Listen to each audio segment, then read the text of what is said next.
Assalamualaikum warahmatullahi wabarakatuh. Perkenalkan, saya Rahma Airlisa. Perkenalkan, nama saya Saidah Hasina. Perkenalkan, nama saya Novita Nurjen. Perkenalkan, nama saya Rani Nur Fitri. Perkenalkan, nama saya Nurul Fahmi Mahendra. Dari kelompok 3, Prodi Pendidikan Agama Islam, Fakultas Agama Islam, Universitas Singapura Bangsa Karawang. Ayo, mulai. Ya, Assalamualaikum warahmatullahi wabarakatuh. Saya di sini sebagai moderator. Ya, saya perkenalkan, saya Nurul Fahmi Mahendra dari kelas PAI 6D Fakultas Agama Islam Universitas Singapura Bangsa Karawang yang akan menjadi moderator dalam presentasi malam ini. Saya dan teman-teman saya akan menyampaikan sebuah materi untuk dalam rangka pengabdian kepada masyarakat. Di sini saya akan memperkenalkan dulu teman-teman saya yang akan menyampaikan materi. Boleh, silahkan. Randi untuk memperkenalkan dirinya. Iya, baik. Terima kasih kepada moderator. Perkenalkan, nama saya Rani Nur Fitri dari Prodi PAI. Ya, boleh lanjut selanjutnya. Rahma. Assalamualaikum. Perkenalkan, nama saya Novita Nurjen dari Prodi PAI. Ya, terima kasih Novita. Selanjutnya. Baik, terima kasih kepada moderator. Perkenalkan, saya Rahma Airlisa dari Prodi PAI. Dan yang terakhir. Baik, perkenalkan, saya Saidah Hasina dari Prodi PAI. Terima kasih. Ya, terima kasih kepada teman-teman untuk perkenalan dirinya. Untuk materi hari ini adalah tentang hadis riwayat Al-Bukhari tentang penyakit menular adalah takdir dan kehendak Allah. Materi yang pertama akan disampaikan oleh sahabat saya. Silahkan.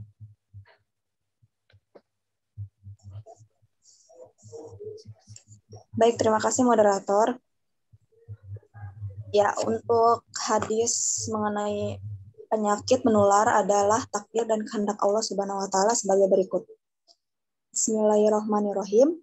Hadasani Abdullah bin Muhammad hadasana Hisham bin Yusufa. Ahbarona Ma'marun anil Juhri an Abi Salamata an Abi Hurairah radhiyallahu anhu qala Nabi sallallahu alaihi wasallam la adawa wala safara wala hamata faqala a'rabi ya Rasulullah fama balul ibili takunu fi ramli ka'annaha dhiba'u fayukhalituhal ba'irul ajrabu fayujribuha faqala Rasulullah sallallahu alaihi wasallam faman a'dal awal rawahul Bukhari, yang artinya menceritakan kepadaku Abdullah bin Muhammad, menceritakan kepada kami Hisham bin Yusuf, mengabarkan kepada kami Ma'mar dari Juhri, dari Abu Salamah, dari Abu Hurairah radhiyallahu anhu. Ia berkata, Rasulullah Shallallahu alaihi wasallam bersabda, tidak ada adwa atau penyakit menular, dan tidak ada safar atau kesialan di bulan safar, dan tidak juga hamah atau burung hantu. Kemudian seorang laki-laki Arab Badui berkata, wahai Rasulullah, apa yang terjadi pada unta di padang pasir yang terlihat lincah seperti kijang, lalu unta yang berpenyakit kudis mencampurinya, kemudian menjadikannya berkudis. Rasulullah Shallallahu Alaihi Wasallam berkata, siapakah yang pertama kali menularkannya? Hadis riwayat Bukhari. Sekian mengenai teks hadis. Saya kembalikan kepada moderator. Ya, terima kasih kepada Tenovita. Selanjutnya adalah penjelasan dari hadis tersebut yang akan disampaikan oleh sahabat Rani. Kepadanya saya persilahkan. Baik, terima kasih kepada moderator. Di sini saya akan menjelaskan syarah atau penjelasan dari hadis yang sudah dibacakan sebelumnya. Dalam hadis yang telah diriwayatkan oleh Imam Al-Bukhari, Rasulullah SAW meluruskan dan menjelaskan tentang hal-hal yang merupakan penyimpangan akidah, yaitu dari ungkapan hadis la adwa atau tidak ada penularan penyakit itu bermaksud meluruskan keyakinan golongan jahiliyah, karena pada saat itu mereka berkeyakinan bahwa penyakit itu dapat menular dengan sendirinya tanpa bersandar pada ketentuan dari takdir ilahiyah.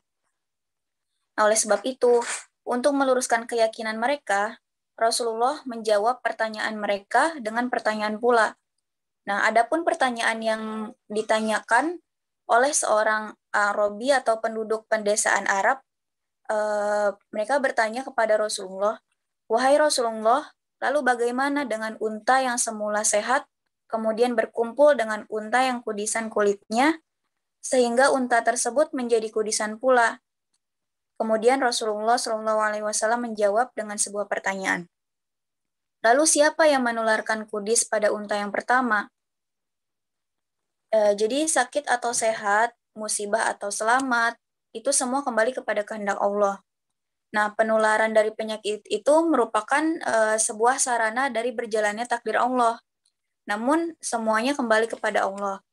Jadi manusia tetap diwajibkan untuk berikhtiar dan berusaha agar terhindar dari segala musibah.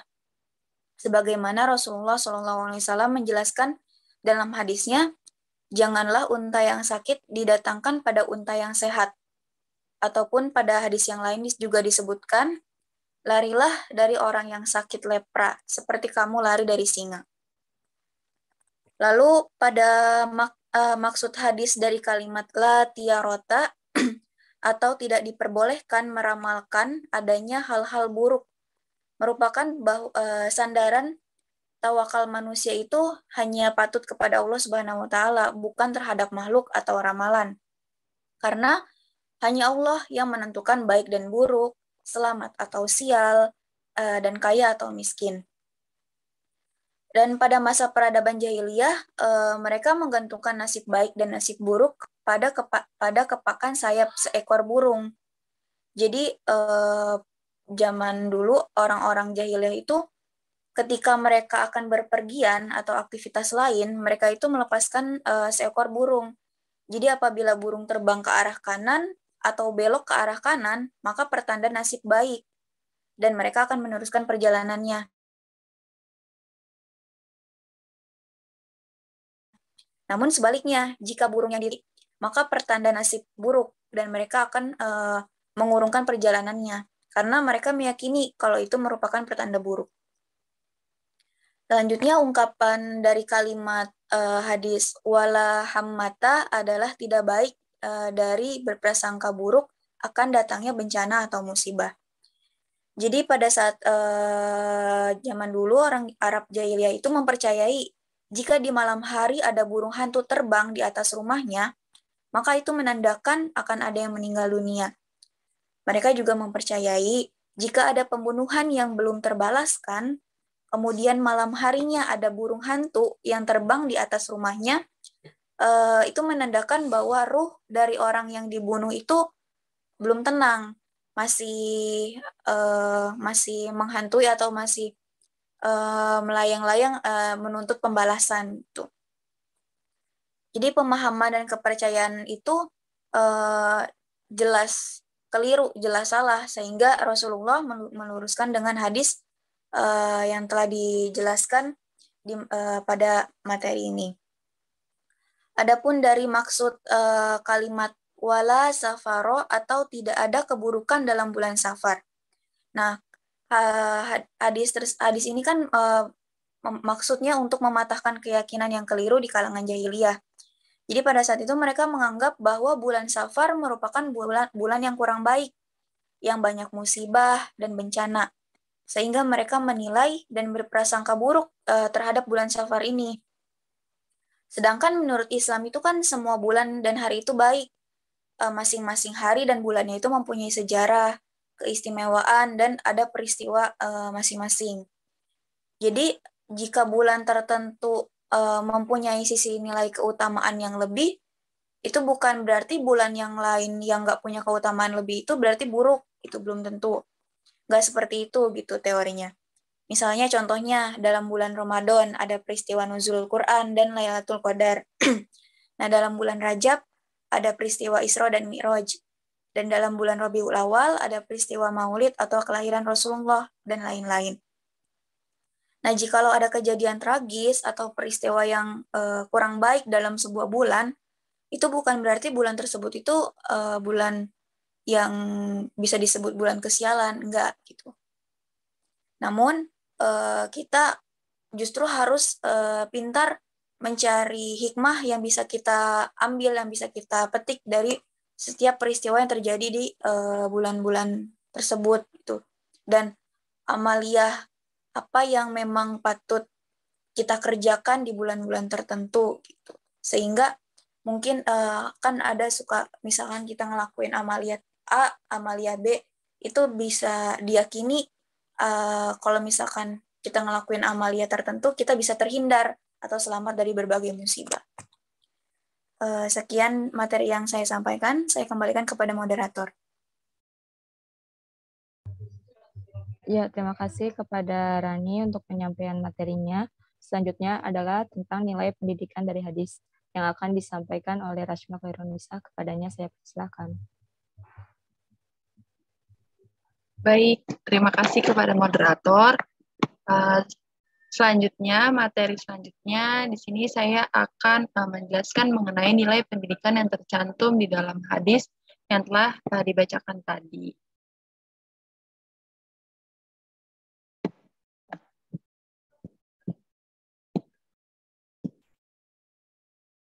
Oke, nilai-nilai pendidikan yang dapat diambil dari hadis yang telah dibacakan dan dijelaskan oleh teman-teman dari peserta dari anggota PKM, maka nilai yang dapat kita petik yaitu bahwa sakit atau sehat, musibah atau selamat, semua itu kembali kepada kehendak Allah Subhanahu wa Ta'ala.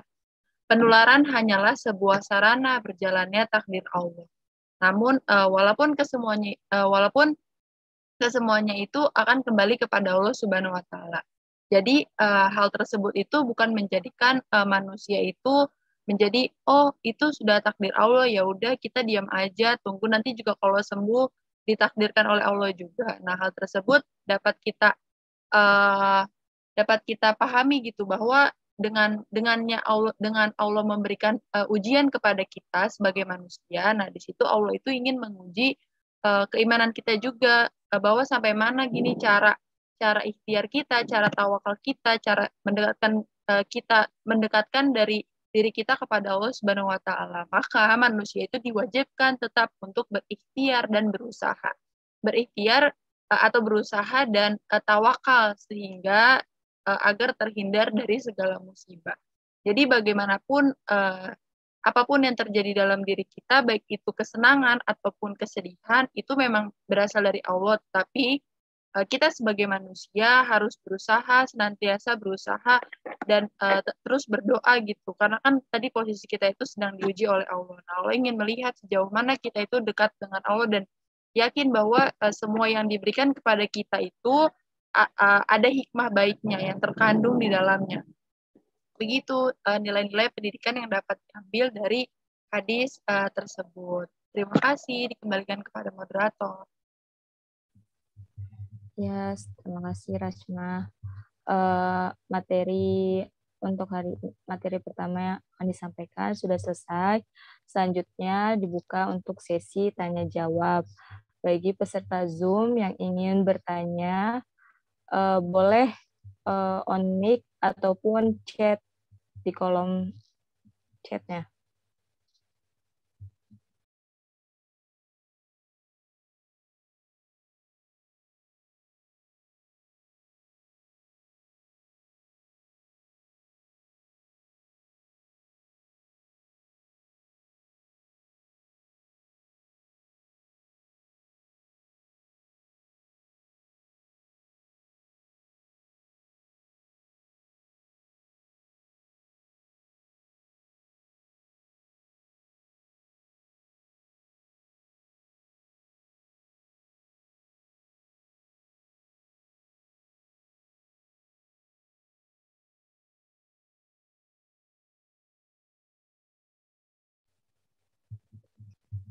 Ayo teman-teman, bagi yang ingin bertanya.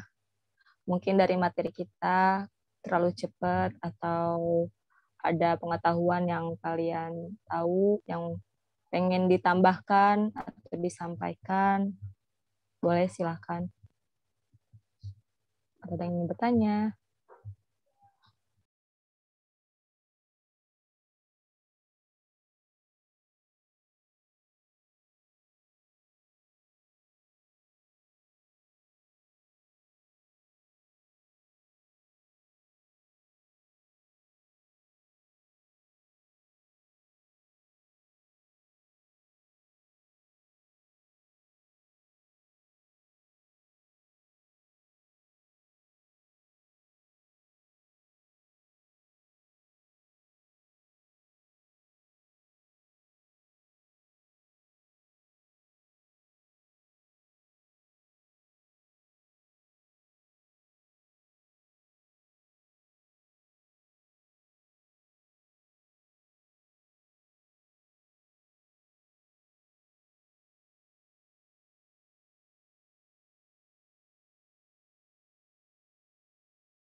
Ayo teman-teman, ada yang kurang paham atau mungkin mau di-share lagi PPT-nya. Siapa tahu mungkin ada yang lupa materinya apa.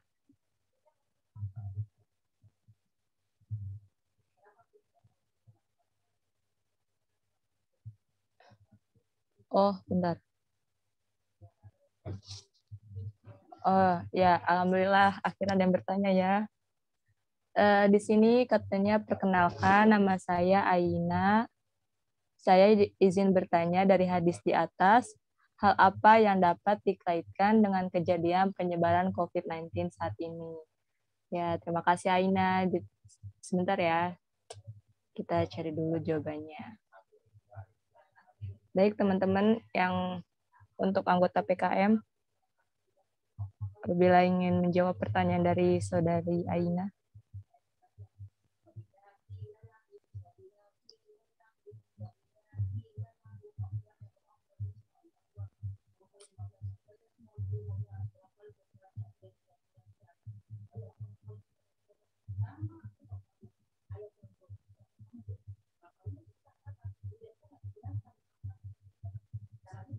Alhamdulillah ada lagi. Untuk pertanyaan kedua ya. Perkenalkan, saya Khofifah Mita Safiera dari Prodi Pendidikan Bahasa Inggris semester 8, izin bertanya. Penyakit menular atau wabah adalah takdir dan kehendak Allah.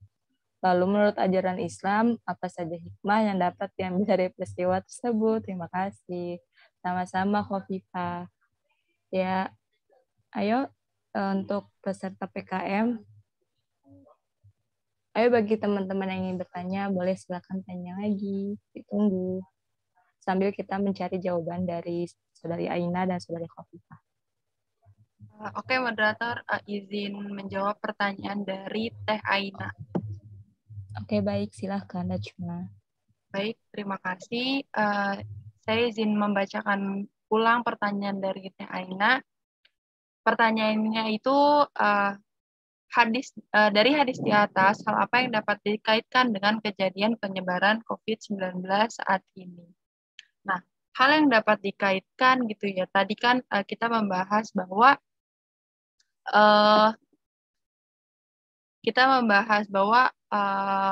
apakah sebentar.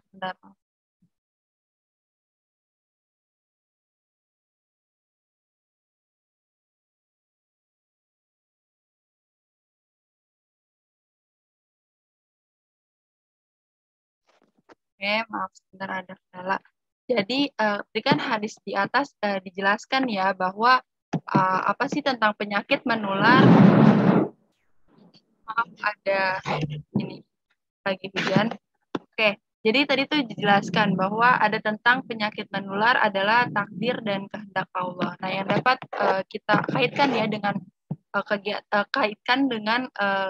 kejadian atau yang terjadi wabah COVID-19 saat ini, yaitu bahwa Allah telah memberikan ujian kepada manusia di muka bumi ini ya, termasuk karena kan COVID-19 ini itu terjadi di seluruh dunia, bahkan ya hampir di seluruh dunia COVID ini terjadi.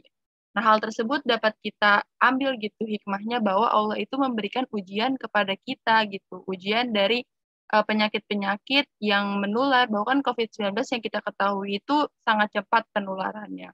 Nah, maka dari itu Allah itu memberikan kesempatan bagi kita, misalkan ya, hikmah yang dapat kita pelajari, kita jangan terlalu menghabiskan waktu di luar gitu. Kita lebih baik banyak menghabiskan waktu di dalam rumah gitu, misalkan lebih mendekatkan diri kepada Allah gitu, rajin dalam membaca Al-Quran, lalu banyak mengikuti kajian-kajian, misalkan yang kajian kan bukan hanya dapat dilakukan saat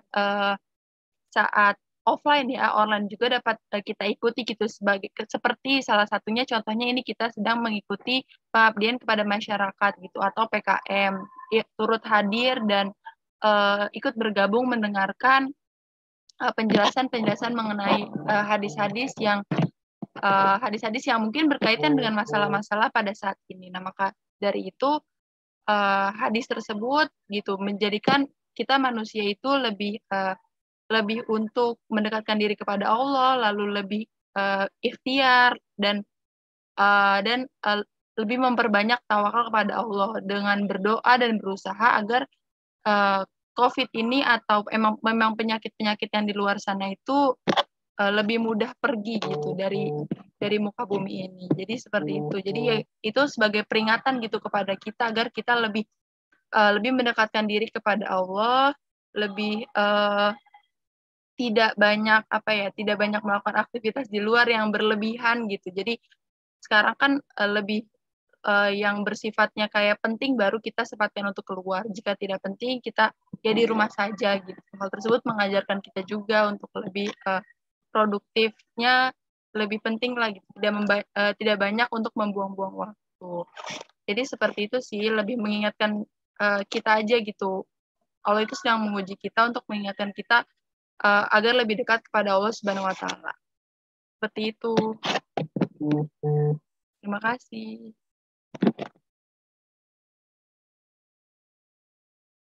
Ya, terima kasih Rashma atas jawabannya. Bagi teman-teman PKM atau para peserta Zoom malam ini, apakah ada yang ingin menambahkan dari jawaban tersebut? Izin menambahkan ya, moderator. Silakan, Rani. Ya. Baik, terima kasih. Menambahkan sedikit dari yang telah dijelaskan oleh Terachma tadi mengenai kaitan hadis yang telah kita simak tadi dengan COVID ini ya. Jadi selain tadi yang dijelaskan oleh Terachma, kalau misalkan COVID ini hikmahnya itu salah satunya bisa bikin kita jadi lebih mendekatkan diri kepada Allah, lebih mendekatkan diri kepada Tuhan. Dan selain itu juga kan kita tahu ya kalau misalkan COVID ini sudah banyak memakan korban jiwa, udah banyak yang gak kita kira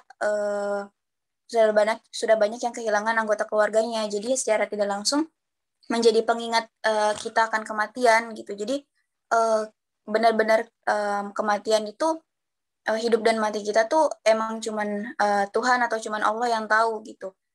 Kita harus selalu senantiasa untuk bisa menyiapkan diri kita untuk menghadapi kematian tersebut, yaitu ya dengan memperbanyak amalan ibadah, dengan memperbanyak berbuat kebaikan gitu. Selain itu juga semenjak adanya COVID ini kan kita jadi ngerasa jadi lebih peduli sesama gitu. Yang mungkin yang tadinya biasa ada yang sakitnya cuma demam biasa aja, tapi karena COVID wabah ini jadinya kita mulai peduli nih sama teman atau tetangga. Jadi kalau misalkan mereka selama masa karantina atau selama ada yang terkena COVID, terus kan harus diam di rumah tuh, nggak bisa beli makanan keluar rumah, nggak bisa beli hal yang lain, keperluan. Jadi kita bantu ngasih makanan, biasanya kan kayak gitu ya. Jadi bekerja sama untuk saling membantu gimana caranya selama mereka tetap di karantina di rumah, mereka tetap bisa makan, kita kasih makanan, kita juga bantu support untuk mereka tetap bisa ngelewatin masa-masa wabah ini. Kurang lebih seperti itu. Terima kasih.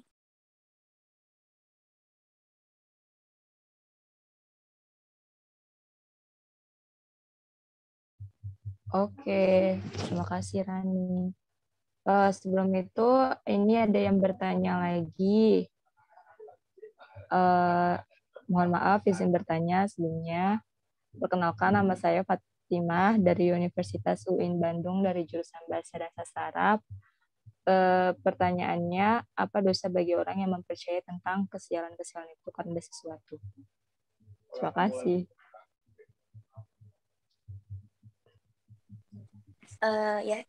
Maaf moderator, izin menjawab tadi pertanyaan dari sebelumnya, pertanyaan yang kedua dari Teh Hovifa Nita Safera. Izin membacakan pertanyaannya lagi ya. Tadi pertanyaannya seperti yang telah dijelaskan di hadis tadi, kalau misalkan penyakit menular itu merupakan kehendak dan takdir Allah. Nah, karena atas dasar tersebut, apa aja sih hikmah yang bisa diambil, yang bisa kita pelajari dalam penjelasan secara Islamnya gitu. Jadi izin menjawab. Jadi ada yang pertama itu, sebagai wabah itu kan menuntut kita untuk bersabar, untuk punya kesabaran yang lebih. Berarti sebagai ujian keimanan bagi setiap umat manusia, sebagai cara dan bentuk Allah untuk meningkatkan kualitas keimanan dan ketakwaan dari setiap hambanya. Tuh, jadi kalau misalkan jika kita terima dan kita hadapi proses dari adanya wabah ini, kita bisa berhasil melewatinya dengan penuh keimanan, kesabaran, ikhtiar, tawakal secara maksimal. Itu. Jadi Allah, ya balik lagi tadi, Allah menginginkan kita untuk bisa senantiasa mengingatnya dan senantiasa berbuat baik. Gitu.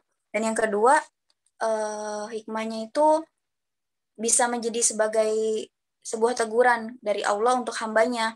Jadi Allah turunkan wabah ini, misalnya COVID gitu kan,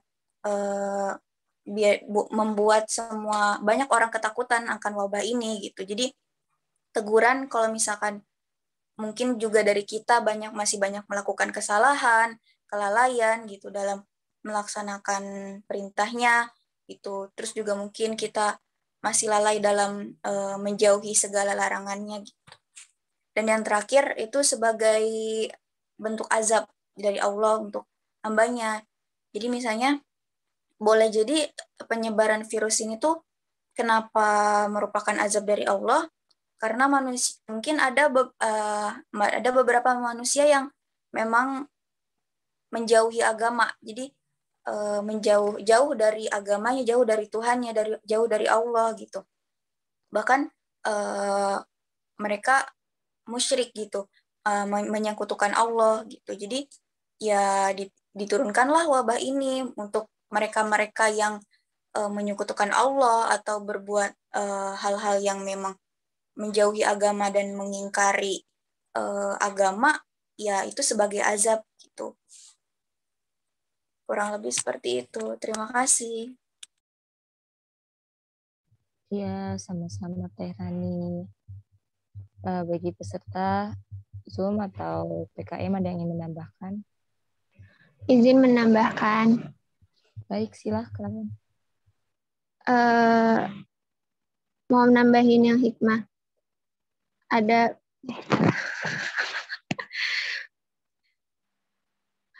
beberapa hikmah juga yang seperti menyadari kalau Allah itu Maha Kuasa. Maha Kuasa atas segala sesuatu yang terjadi di dunia. Kemudian mengajarkan untuk tidak sombong. Seperti COVID-19 juga menunjukkan bahwa manusia tidak bisa menyombongkan diri dengan kemampuan atau harta yang dimilikinya karena semuanya milik Allah. Kemudian untuk semakin meningkatkan takwa kepada Allah dan mengingatkan akan kematian. Ya, kurang lebih begitu. Terima kasih. Ya, sama-sama. Ya, selanjutnya sisa satu pertanyaan. Bagi yang ingin menjawab teman-teman PKM. Atau boleh ditunggu untuk kita cari dulu jawabannya.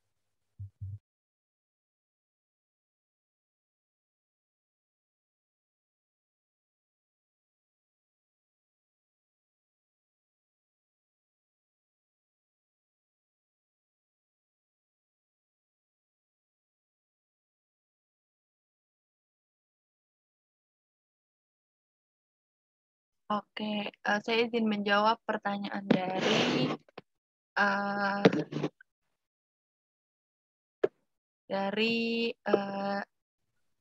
Teteh De Fatimah.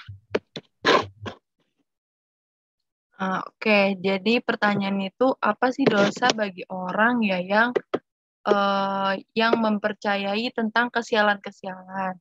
Pada dasarnya kan kesialan-kesialan itu merupakan sesuatu yang tidak boleh kita percayai gitu sesuai dengan syariat Islam. Karena kita nggak boleh menganggap misalkan suatu musibah atau suatu kesedihan gitu yang datang kepada kita itu merupakan kesialan gitu bagi kita. Tapi kita harus memandang bahwa hal tersebut itu merupakan ujian dari Allah Subhanahu wa Ta'ala, yang dimana di baliknya itu ada hikmah gitu yang terkandung. Oh, tadi seperti yang sudah banyak kita bahas bahwa itu sebagai pengingat gitu kepada kita kepada Allah Subhanahu wa Ta'ala. Jadi kita sebagai manusia itu tidak boleh menganggap suatu musibah atau suatu kesedihan, yaitu suatu kesedihan itu sebagai suatu kesialan bagi kita. Maka dari itu kita harus selalu mendekatkan diri kepada Allah Subhanahu wa Ta'ala. Jadi yang pasti karena itu sudah dilarang dalam syariat Islam, yang itu pasti termasuk dosa dan akan ada hukumannya atau azab dari Allah apabila kita menganggap bahwa ujian itu merupakan kesialan gitu bagi kita. Kan kalau seperti itu berarti kita tidak percaya bahwa Allah itu memberikan ujian kepada kita itu pasti ada hikmahnya atau pasti ada kebaikan lah di baliknya gitu. Jadi kita berarti kan kalau seperti hal tersebut kita tidak percaya kepada Allah. Nah, maka dari itu kita harus percaya atas kehendak Allah. Seperti itu. Terima kasih. Iya, terima kasih. Bagi yang ingin menambahkan? Izin menambahkan ya. Jadi, ya terima kasih. Untuk masalah orang yang mempercayai kesialan karena ada pertanda biasanya gitu kan ya. Jadi ya yang namanya pertanda itu kan baru sangkaan, belum pasti gitu. Dan apalagi kalau misalkan kita mempercayai kesialan, itu kan udah pasti hal buruk gitu. Jadi itu nggak ada hubungan yang namanya sangkaan, terus hal buruk, ya itu mungkin memang tidak ada hubungannya secara syar'i atau secara ilmiah pun yang namanya sangkaan atau pertanda ya berarti belum tentu bisa dipertanggungjawabkan gitu. Nah, dan mempercayai kesialan ini tuh dalam Islam itu masuknya ke dalam hal syirik.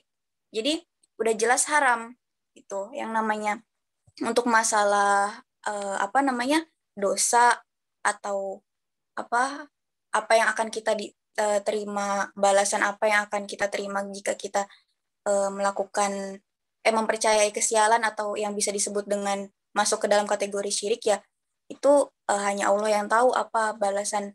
Karena kan yang namanya dosa, pahala dosa itu kan kita nggak bisa, sebaik-baiknya amalan yang kita lakukan pun kita belum tahu amalan yang kita lakukan itu diterima atau enggak, apalagi dan balasan itu akan seperti apa gitu.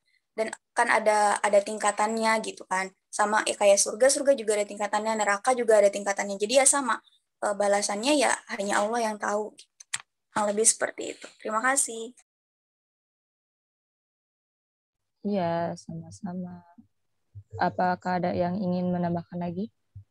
Ya, izin menambahkan, kurang lebihnya sama seperti Rani ya, di mana orang yang mempercayai kesialan itu tidak memiliki rasa tawakal gitu kepada Allah gitu, dan senantiasa bergantung kepada selain Allah gitu.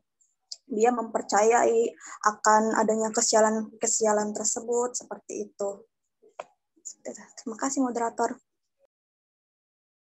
Iya, sama-sama. Terima kasih juga untuk para yang bertanya dan teman-teman yang sudah menjawab dan menambahkan. Terima kasih banyak. Sepertinya materi hari ini dicukupkan sampai di sini.